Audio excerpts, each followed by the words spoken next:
Hello, my name is Mike Trimble. I'm a student at J-Tech Jones Technical Institute studying marine and RV technology. Today I will be discussing a camshaft, a runout on a 4-stroke from the 3126 marine power cat engine. We've already pulled the camshaft out, which is right here. I'm going to be explaining how to successfully identify and test the runout of this camshaft. So before attempting to do any work, make sure you have the proper PPE. So I have some glasses, some gloves if you prefer, and some steel-toed boots if you like. It helps protect your feet, and trust me, you're going to want those toes protected. So a couple tools that we will be using is the micrometer, the dial indicator, this is the digital version, and the caliper. Also will be some V-blocks, which you'll make out of some used scrap wood, preferably like 2x4s, and you're going to get those and make some V-notches into those for whatever size cam that you have that sit perfectly in here. Also, back to the V-blocks, it's easier and helps the camshaft turn smoothly if you add a couple drops of oil on the V-blocks and to the journals as well. Here on the camshaft we have journals, which are the round portions of the camshaft here. This is actually the gear, which is the front of the engine. This will be bank 1, 2, 3, 4, 5, and 6. These are called lobes. Intake is the closest one to the lobe, the injector, and then the exhaust. To be able to tell these apart, you rotate the shaft around where you can see the lobes. The injector lobe has less duration, as you can see right here. Small portion on the top of the head, and the bottom portion is called the heel. The sides is the base circle on the lobes. This portion right here is called the journal. So to see the difference in the lobe and the duration, just turn it clockwise and you can see the intake has a smaller duration, as where the exhausts has a longer duration for the exhaust to stay open and scavenge all your exhaust out.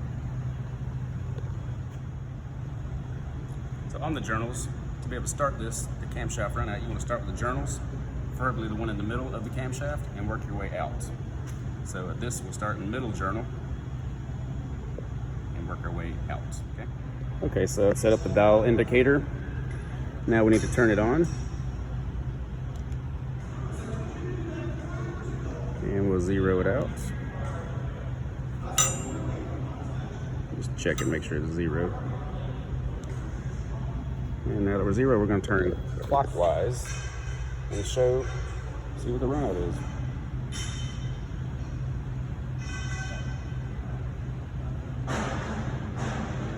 We'll do this slowly, not super fast, so you can see what your highest number would be.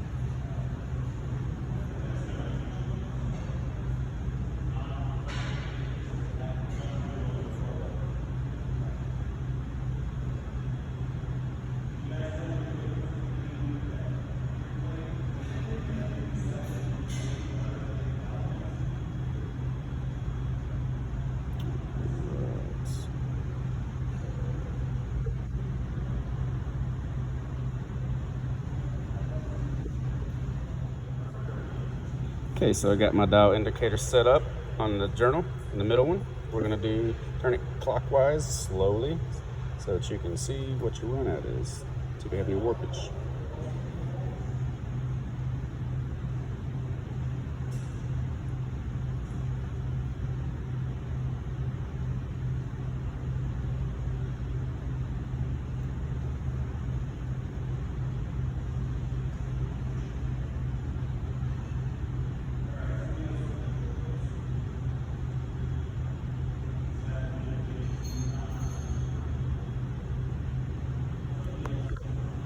Alright, so 1/10,000.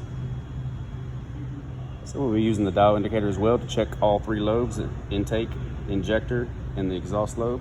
Start at the base circle, which is the halfway mark, not the nose and the heel portion, but the center of the base circles, okay? And you'll rotate those as well clockwise. To get to the nose, going to the top of the lobe, which is the nose, and that'll give you 0.361 thousandths. So now we'll be inspecting the injector runout.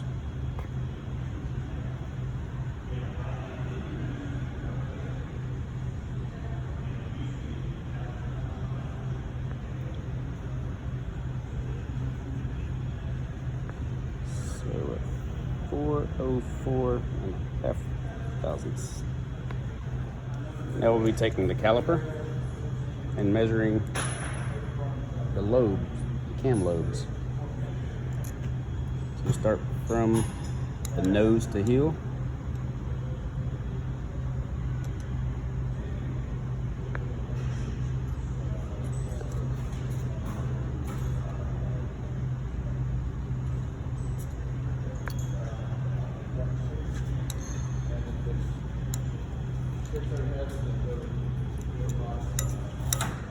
Okay, so we have 2.108.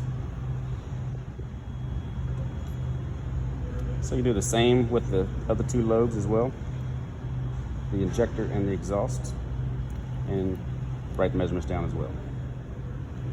Also, you'll be doing the base circle with the calipers, which is the middle of the lobe. From here, get the fattest point that you can to where it curves down.